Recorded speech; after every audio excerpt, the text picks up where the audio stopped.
자, 제목은 사망에 이르는 죄와 사망에 이르지 않는 죄와 사망에 이르는 죄.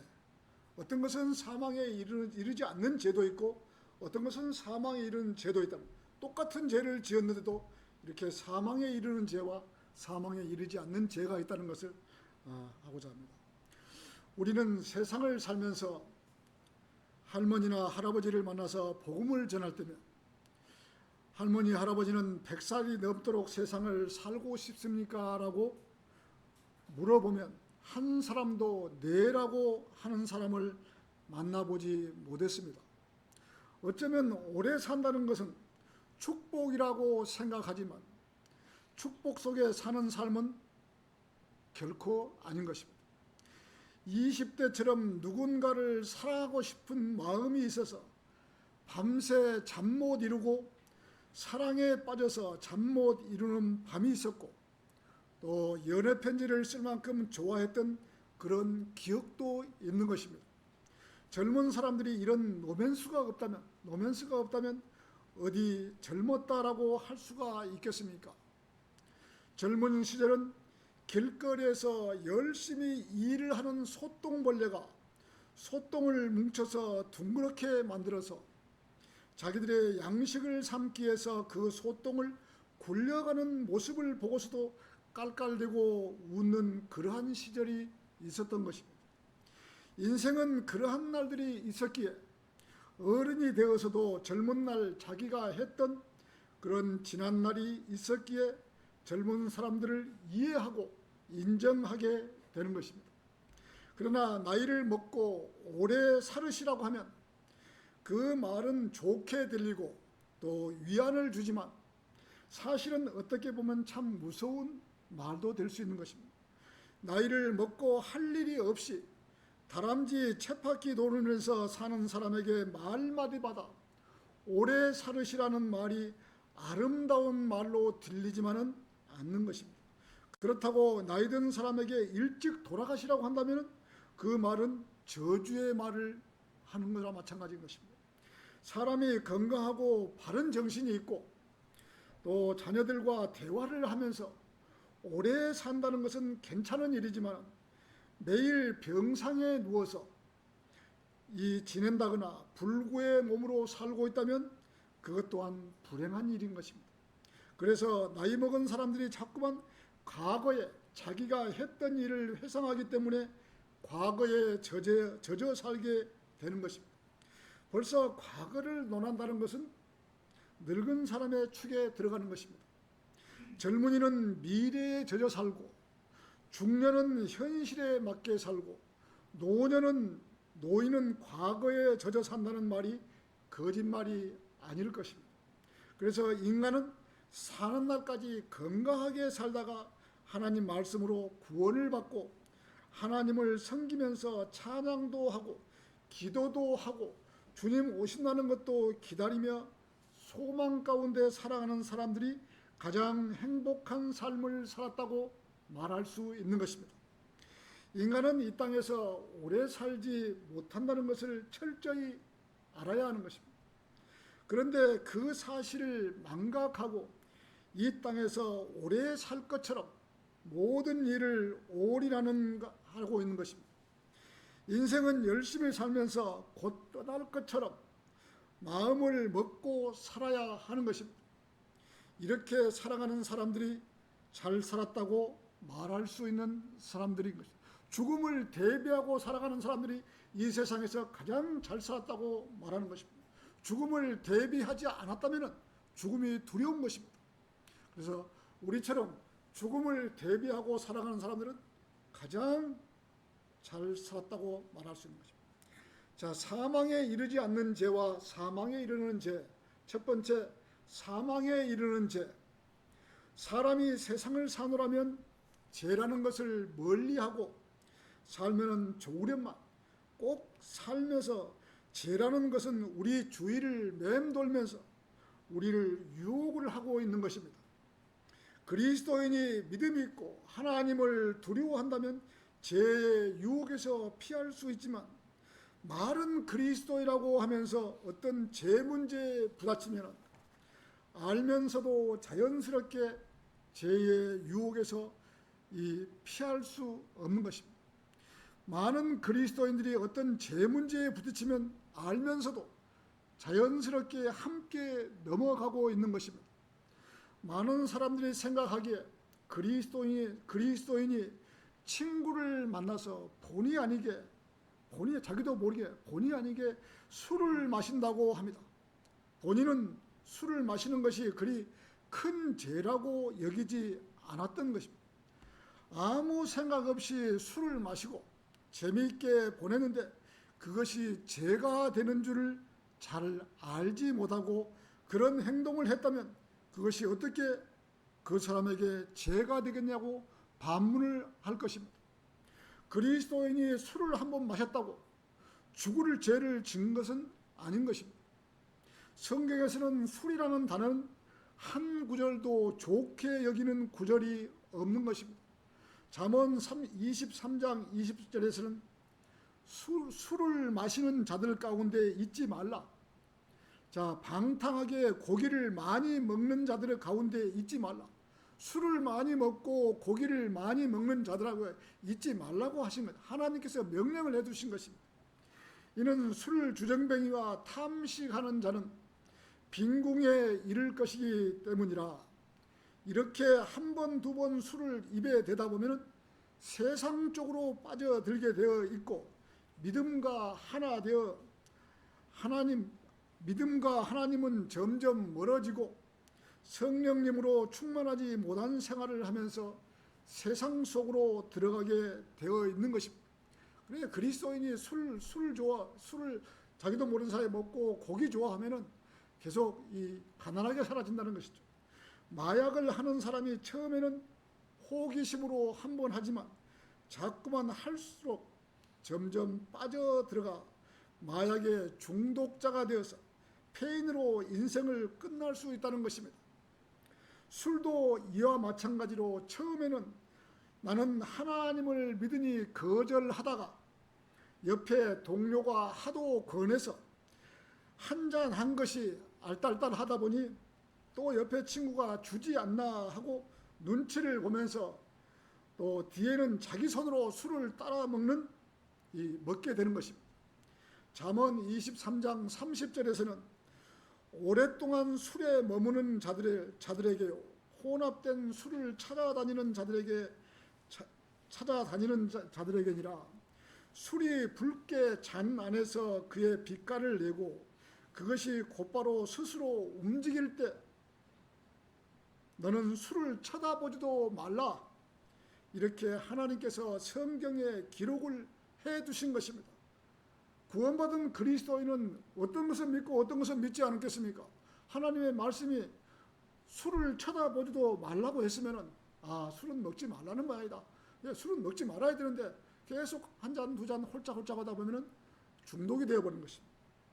하박국 2장 15절에서는 자기 이웃에게 음주를 권하는 자에게 화가 있기를 바라노라. 자기 옆에 있는 동료에게 술을 따라주는 것도 죄라는 것이에요. 술을 권하는 것도 죄라는 거예요. 성경에서는.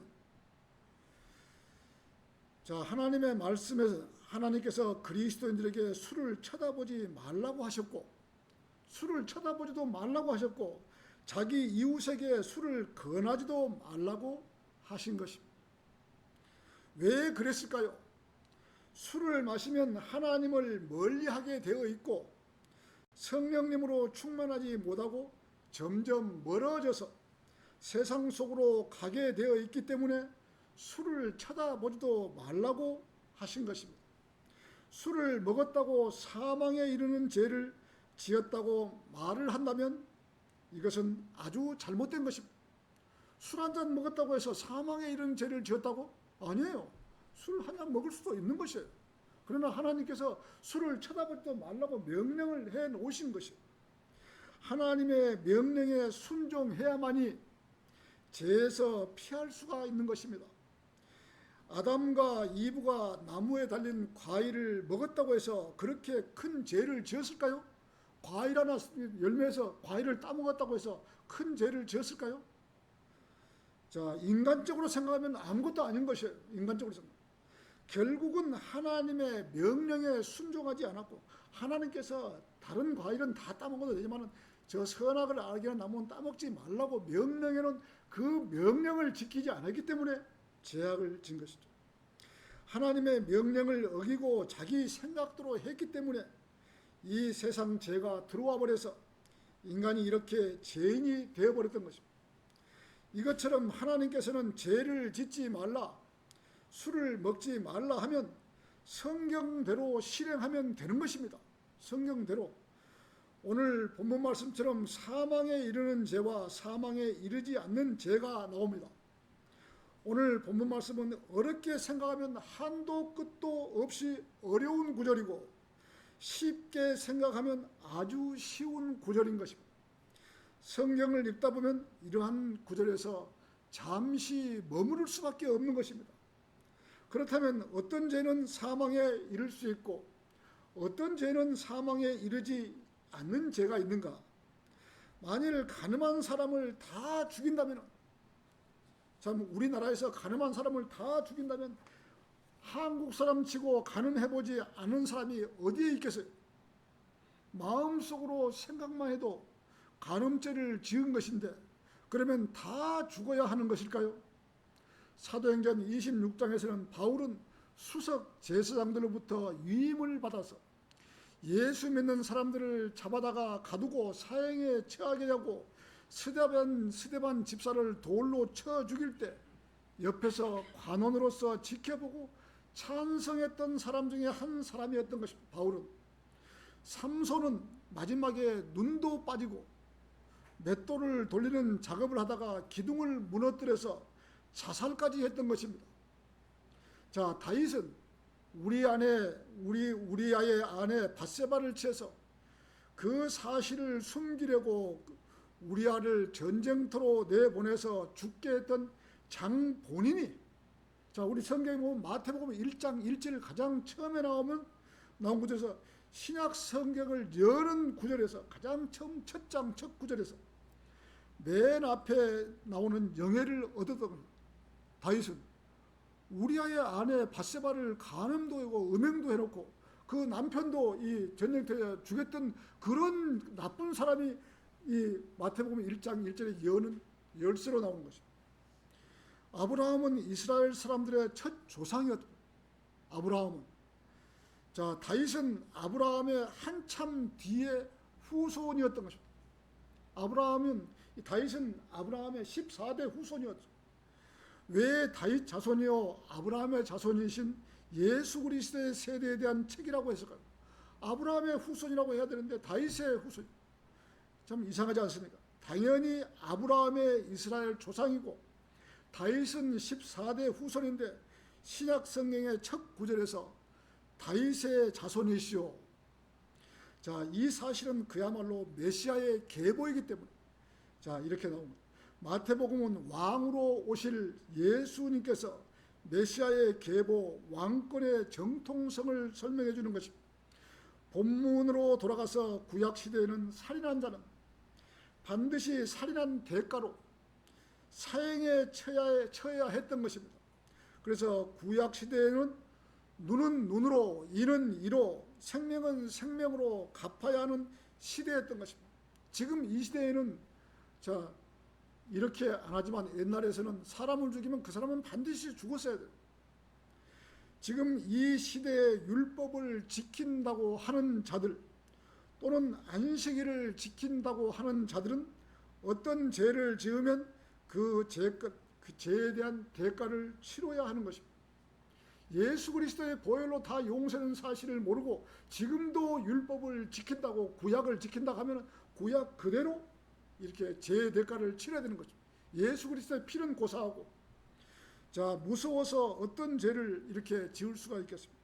간음했다고 죽인다면 한 사람도 살 수가 없는 것입니다. 그러나 구약시대 성도들은 그 죄의 대가를 받기 때문에 1년에 한 번씩 동물을 잡아서 그 피를 지성소에 뿌려서 그 죄를 완전 용서는 아니지만 우선은 사면을 받았다는 것입니다. 완전 용서는 안 됐죠. 완전 용서는 예수 그리스도께서 피를 흘려야만이 용서가 되는 것이죠. 그래서 지옥에 있는 구약 성도들에 가서 내가 죄를 다 용서했다고 선포를 했잖아요. 그 선포하는 시점에서 구약 성도들의 죄도 모든 죄가 다 용서되신 것이죠.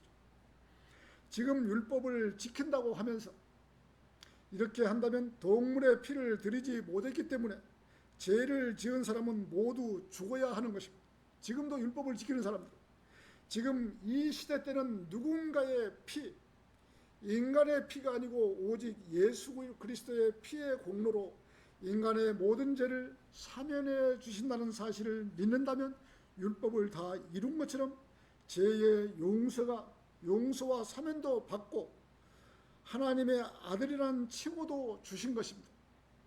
그래도 이렇게 사망에 이르는 죄가 있다고 하신 것은 로마서 8장 13절에서는 이는 만일 너희가 육신을 따라 산다면 너희는 죽을 것이기 때문이라. 그러나 만일 너희가 성령님을 통하여 몸의 행실을 죽인다면 너희는 살리라.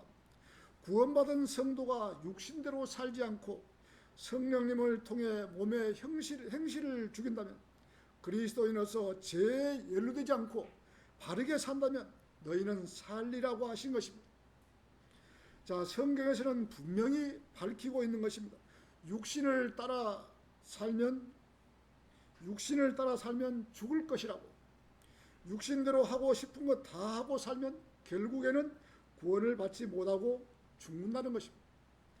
자, 골로새서 3장 5절에서는 그러므로 땅에 있는 너희의 지체들을 죽이라. 음행, 불결함, 무절제함, 애욕, 악한 색정, 그리고 탐심이니 탐심은 우상숭배니라. 이런 것들로 인해 하나님의 진노가 불순종의 자녀들 위해 임하기 때문이라. 갈라디아서 5장 24절은 그런즉 그리스도께 속한 자들은 그 육신과 함께 욕정들과 욕망들을 십자가에 못 박았느니라고 하신 것입니다. 그리스도이라고 하면서 육신 상태에 있을 수도 있고 말씀에서 멀리 떠날 때도 있는 것입니다. 그런 시간은 짧은 날이라면 돌아설 수 있지만 이러한 날이 길어지면은 주님으로부터 멀리 떠나갈 수도 있다는 것입니다. 이렇게 세상 속으로 떠내려갔지만 세상은 우리가 찾고 있는 희망과 소망은 없는 것입니다. 아무리 찾고 찾으려고 하지만 그 끝은 천길 낭떠러지밖에 없는 것입니다. 밖에 나가서 아무리 잘 먹고 잘 살고 좋은 것 다 해도 이 행복이라는 없는 것이고 소망이라는 없는 것입니다. 자, 그리스도인이 세상에 나가면 잘 살 것 같지만은 더 괴로운 것입니다. 더 괴로워요.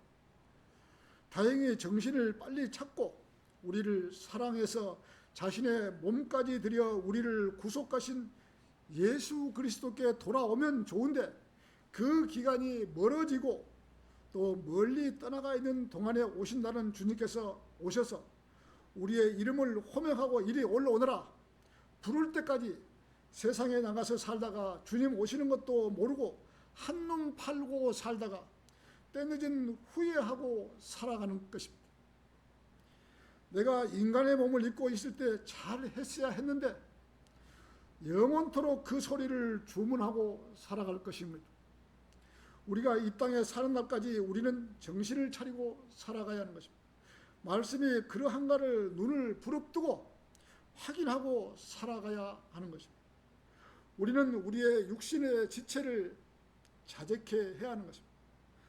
음행이나 불결함, 무절제, 애욕, 악한 색정, 그리고 탐심, 이러한 것을 버리고 마음을 비우고 살아가야 하는 것입니다.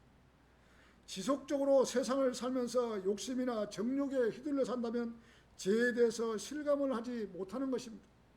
죄라는 것을 실감을 하지 못하면 그 사람은 언제든지 죄를 지울 수 있는 마음이 다분히 있는 것입니다. 자, 사망에 이르는 죄와 사망에 이르지 않는 죄. 두 번째, 모든 불의가 죄니라. 오늘 본문 말씀 17절에서는 모든 불의가 죄니라. 그런데 사망에 이르지 않는 죄가 있느니라. 이 구절은 일평생 성도를 괴롭히는 구절입니다. 이 구절만 딱 오면은 이 구절에서 괴롭히는 구절이에요. 알았다가도 다시 잊어버리고 또 살다가 이 구절에 오면 다시 시간을 보내는 구절인 것입니다. 그래서 헷갈리지 않게 하기 위해서 성경 구절 밑에다가 조그만한 글씨로 아예 써놓고 있으면 그 구절에 와서도 잊지 않는 것입니다. 아주 조그만한 글씨로 이 답을 딱 적어 놓는 거예요. 그러면 다음에 성경 구절 와서 아 이거였구나 하고 가는데, 그렇지 않으면 또 구절에서도 헤매고 그러고. 고린도전서 11장 30절에서는 이런 까닭에 많은 이들이 너희 가운데 약하고 병들었으며 또 많은 이들이 잠자고 있는지라. 이 구절을 앞뒤 문맥을 살펴보면 우리들이 하나님의 명령인 주의 만찬식을 거행하면서, 우리가 석 달에 한 번씩 만찬식 거행하잖아요.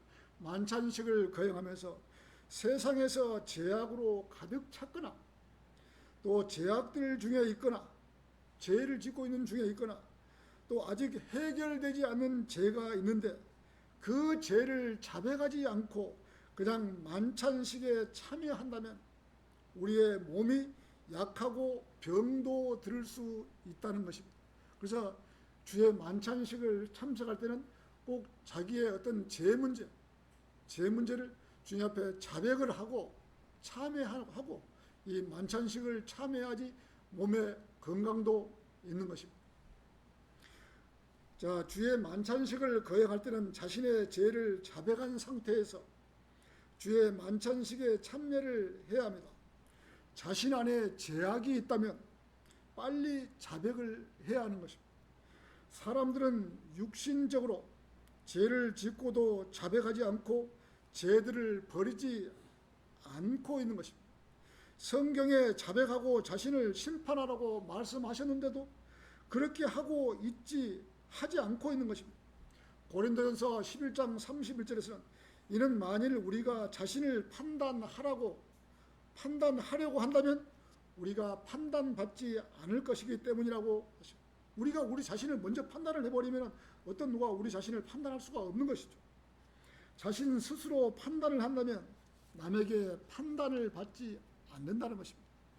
그래서 자신 스스로 판단을 해야 하는 것입니다. 고린도서 2장 15절에서는 그러나 영적인 자는 모든 것을 판단하나 그럼에도 자기 자신은 아무에게도 판단받지 아니하리라. 영적인 사람은 이렇다는 것이죠. 남에게 판단받을 필요가 없다는 것이죠. 왜? 자기가 먼저 이미 자기 자신을 판단을 했기 때문에. 이렇게 영적인 사람은 모든 것을 판단할 수 있는 능력을 하나님께서 주신 것입니다. 이 말씀은 영적인 판단이지 육신적인 판단이 아닌 것입니다. 교회의 목사를 하면 성도들의 영적인 부분을 가르치는 사람이지 육신적인 부분, 사회생활 모든 것을 가르친 사람은 아닌 것입니다. 영적인 부분만 가르치려고 해야 하는 것입니다. 때로는 목사들이 강단에 서서 성도들의 육신적인 모든 것을 가르치려고 하면 안 되는 것입니다. 목사라고 해서 모든 것을 다 가르친다가 안 되는 것이죠. 영적인 부분만 가르쳐야 됩니다. 영의 일을 가르치는 것이지 세상 돌아가는 문제를 판단하고 가르쳐서는 안 되는 것입니다. 성도가 저보다 오히려 사업을 더 잘할 수 있고 회사 일을 더 잘할 수 있는데 목사라고 판단해서 이렇게 하십시오 저렇게 하십시오 이래서는 안 된다는 것이죠. 다만 사회생활을 오래도록 했고 사회 경험이 풍부하다면 경험상으로 세상적인 조언을 해줄 수는 있지만 성도의 사생활까지 넘어서는 안 되는 것입니다. 목사는 강단에 있을 때 영의 일을 가르치는 사람이지 강단에서 내려오면 똑같은 형제로서 살아가야 하는 것입니다. 목사가 그렇게 대단한 사람이 아닌 것이에요. 강단에 섰을 때만 이 영의 말씀을 선포하지 내려가면은 똑같은 이 브라더예요. 브라더. 형제예요. 그리스도인이라면 본인이 세상을 살면서 자기가 잘하고 잘못하는 일 정도는 본인이 알고 있는 것입니다. 어떤 일을 했는데 양심에 꺼리낌을 받는다든지 마음의 부담감으로 오는 것입니다. 벌써 그리스도인의 죄를 지면 벌써 아는 것이죠. 아, 저 일은 잘못했는데 가장 먼저 본인이 알 수가 있는 것입니다. 요즘은 카드로 물건을 사기 때문에 그런 일은 없을 것입니다.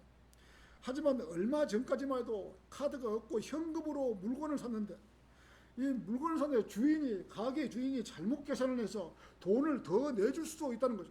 내가 분명히 100원짜리를 줬는데 물건을 사고 물건을 더 남겨줄 수도 있는 거예요. 옛날에는 뭐 우리 어렸을 때는 그랬죠. 100원이면 큰 돈이었으니까 그때만 해도 이 거스름돈을 더 많이 주는 데도 있었다는 것이죠. 주인이 잘 모르고. 그러면 그 거스름돈을 받아오면서 불편한 심기가 있는 것입니다. 사람이 양심이 있으면은 그 불편한 심기가 내가 돈을 더 받았는데 이렇게 본인이 이익을 보았다고 생각하지만 왠지 그 집 앞만 지나면 왠지 죄송스럽고 마음이 불편함을 느끼는 것이다. 벌써 양심의 가책을 받아서 마음의 불편함을 느끼는 것입니다. 이런 것이 인간의 마음에는 누구나 갖고 있는 것입니다. 그러면 시간이 지났더라도 사실대로 이야기를 하고 거스름돈을 돌려줘야 하는 것입니다. 그래야 자기 마음이 정결하게 되죠. 그래야 마음이 편하고 양심이 맑아지는 것입니다. 그 돈 몇 푼에 양심을 팔아서는 안 되는 것입니다. 이러한 부분을 우리는 살아가면서 자기가 자기를 판단해야 하는 것입니다. 자기를 먼저 판단을 하면은 남에게 판단받을 일이 없는 것입니다. 고린도전서 11장 32절은 그러나 우리가 판단을 받을 때 우리는 주께 징계를 받는 것입니다. 우리가 세상과 함께 정죄받지 않으려 함이라. 다른 사람이 나를 판단하면 기분 나쁘고 속이 상해.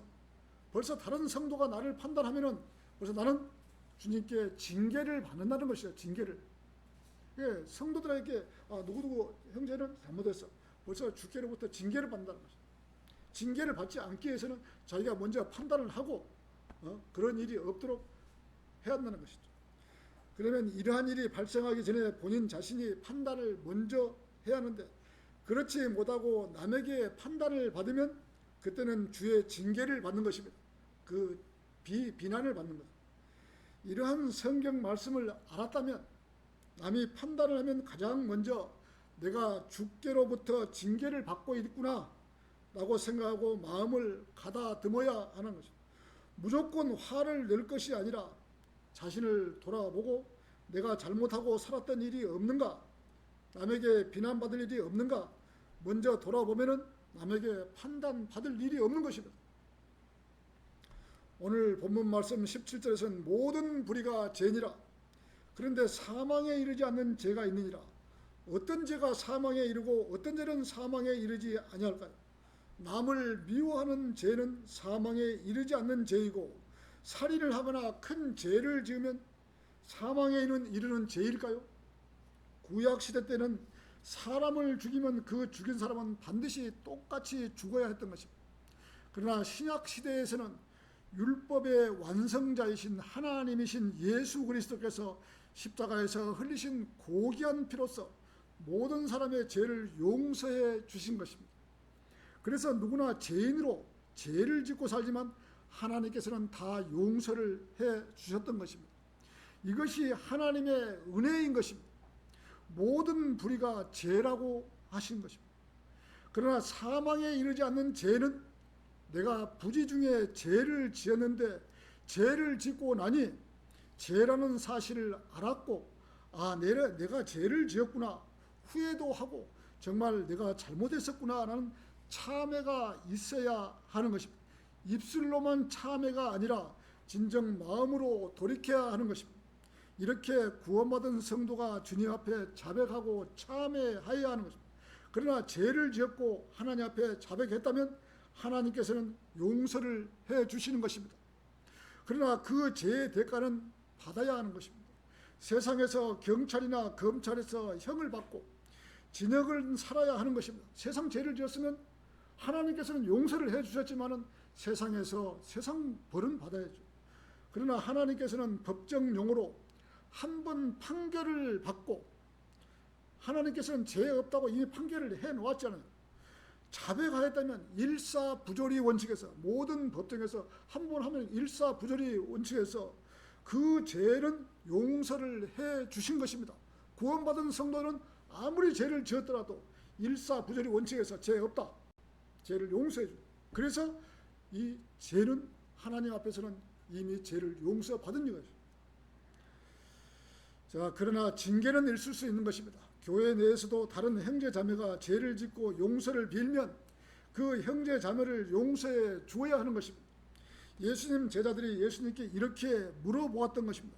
우리 마태복음 18장 21절을 한번 보시죠. 마태복음 18장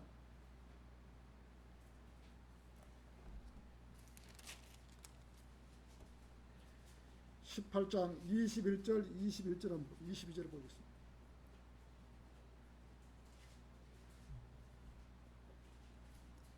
그때 베드로가 그분께 나와 말씀드리기를 주여 나의 형제가 나를 거슬러 죄를 지었는데 얼마나 자주 내가 그를 용서하여 하리이까 7번까지이까 하였더라.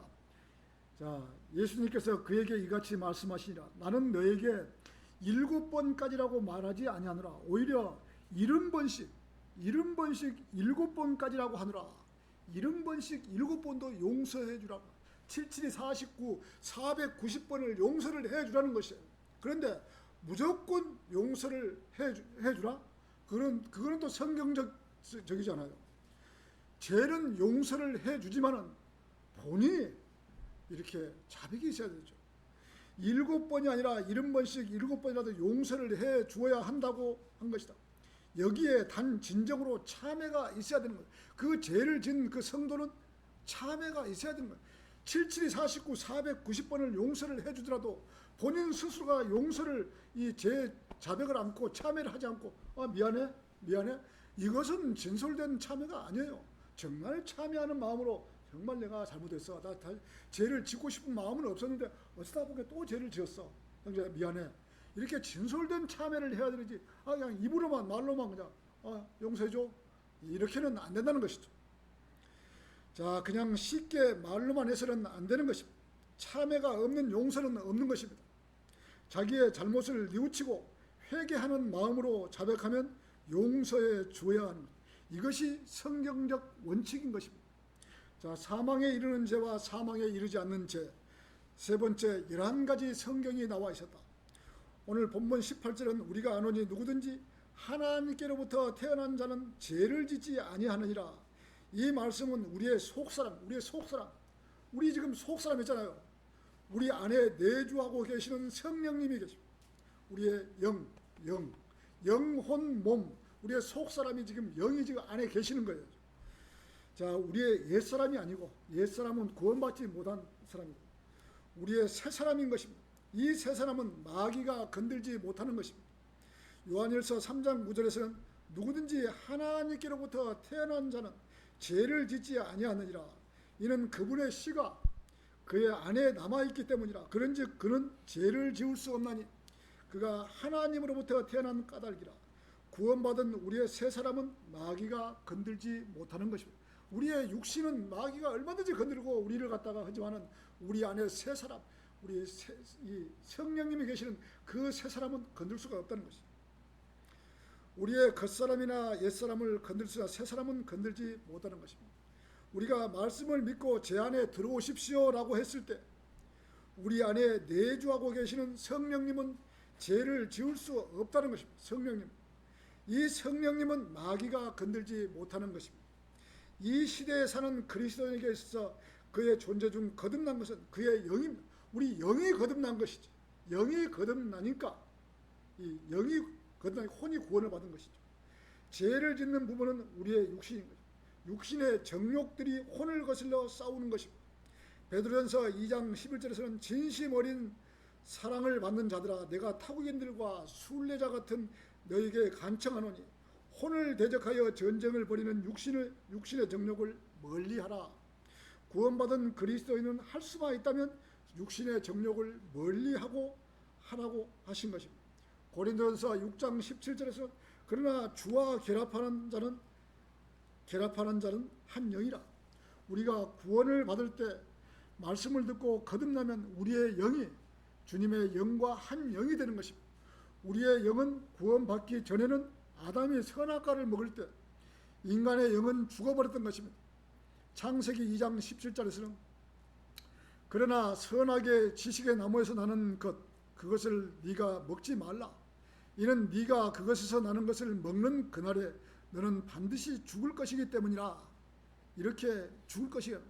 하나님께서 인간에게 선악과를 먹으면 반드시 죽는다고 하신. 그런데 인간은 죽지 않고 살아있는 것입니다.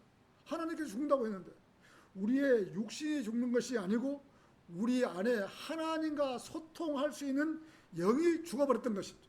그래서 구원받지 않는 사람은 하나님과 소통할 수 없는 것입니다. 구원받지 않는 사람이 아무리 기도해도 하나님께 상달이 되지 않는 것입니다. 구원받은 성도는 자기 안에 성령님이 내주하고 계시기 때문에 안에 계신 성령님이 하나님께 간구해서 우리의 기도가 상달되는 것입니다.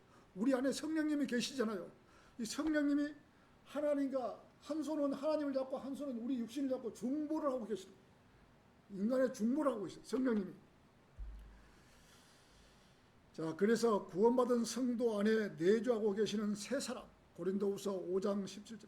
그러므로 그리스도 안에 있다면 그는 새로운 피조물이라. 오래된 것은 사라져 버렸으니 보라 모든 것들이 새로워졌도다.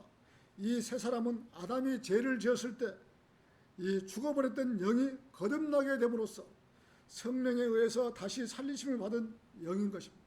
오직 우리의 영만이 거듭나게 되어 있는 것입니다. 우리의 몸은 부활 때까지 변화되지 않는다. 우리의 몸은 부활 때까지 주님께서 내려오셔서 이리 올라오너라 할 때 그때까지는 우리의 지금 육신의 몸을 지금 지고 가는 거예요. 지금 짊어지고 가는 거예요. 하나님께서 이리 올라오너라. 올라갈 때 이 육신의 몸이 변화될 때 바뀌는 것이죠. 이 지구상에 제일 처음으로 육신의 변화된 몸을 입을 때 우리의 몸은 영적인 몸으로 변화되는 것입니다. 그래서 우리 안에 계신 새 사람은 마귀가 건들지 못하는 것입니다. 이것이 하나님께로부터 태어난 새로운 사람인 것입니다. 이 지구상에 제일 처음으로 우리의 성경을 잠시만 이야기해보자. 제일 처음으로 영어 성경인 위클리프 성경이 나왔는데 이 성경이 로마 카톨릭에 의해서 금지가 되고 난 이후에 다시 영어로 성경을 번역한 사람이 여러분 틴데일인 것입니다. 윌리엄 틴데일인 것입니다. 이 틴데일은 헬라 표준 어물을 영어로 번역을 했다는 제목으로 이 살아서 그냥 화형을 시켰던 것이죠. 화형을 당했을 때 그의 기도는 주여 주의 왕의 눈을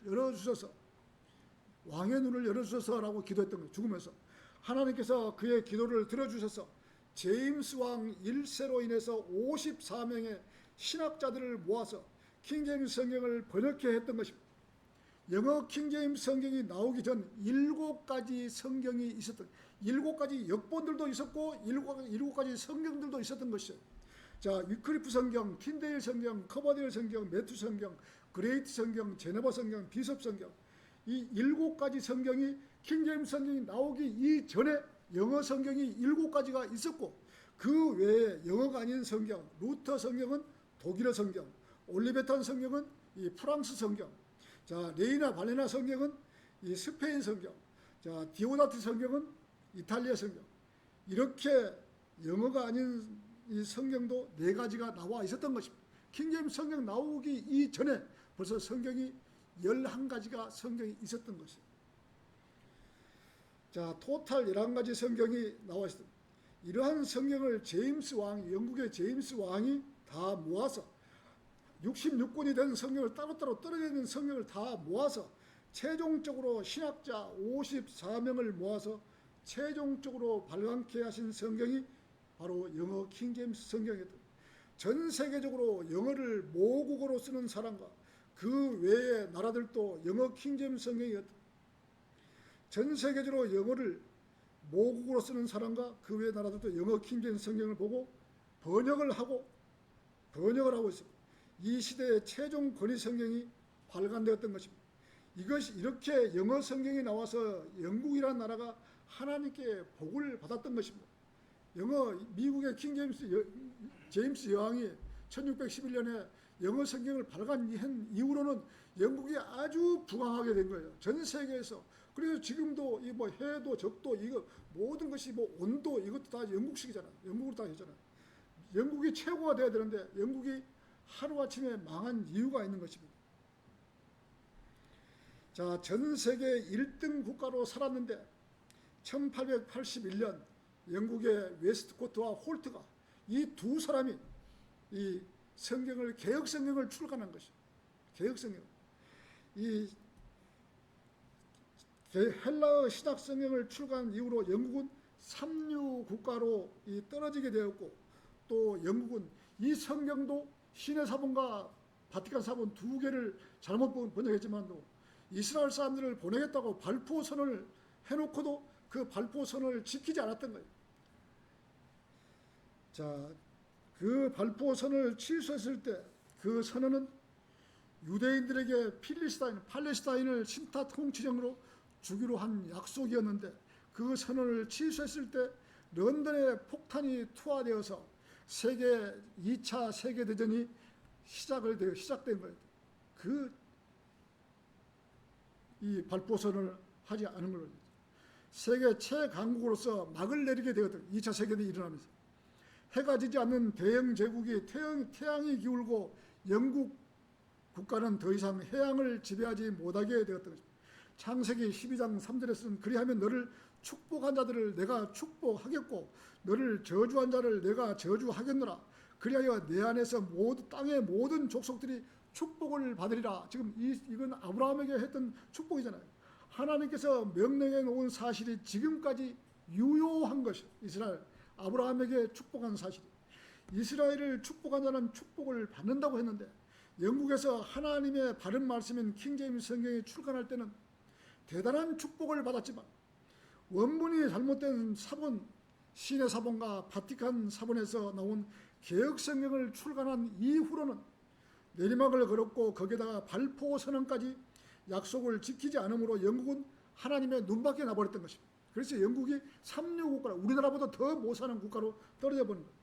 신의 사본과 바티칸 사본은 처음부터 성경 말씀을 삭제해 버렸고, 차마 성경이라고 할 수 없을 정도로 변개해 놓은 성경을 번역해서 전 세계적으로 배교의 길을 걷게 해버렸고, 급기야 우리나라도 잘못된 원문이 들어와서 처음부터 변개된 성경이 출간함으로써 이 나라도 배교의 길을 걷게 했던 것이 바로 개혁 성경입니다. 그 원문이 바로 바티칸 사본과 신의 사본, 몇 번이나 이야기했지만 오리겐, 어거스틴, 유세비우스, 콘스탄틴 황제, 이런 사람들이 성경을 변개시켜 온 사본이 바로 바티칸 사본과 신의 사본이, 이 두 가지 사본이에요.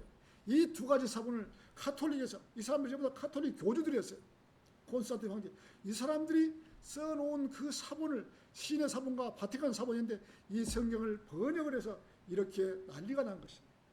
이제는 그래도 한국 땅에 바른 킹제임스 성경이 30년 전부터 출간되었고, 이제는 더 확실한 표준 킹제임스 성경이 나와서 우리 손에 들려줄 수 있도록 베풀어 주신 하나님께 무한한 감사와 영광을 드리는 것입니다.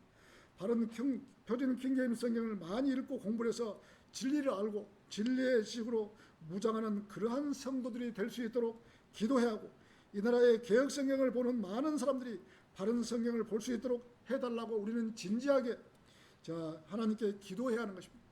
하나님께서는 이 땅에 킹제임스 성경이 진즉 나왔지만 자기들의 이익의 수단으로 하는 것을 가슴 아프게 생각하고 더 보충하고 정확한 성경이 나올 수 있도록 인도해 주신 것입니다.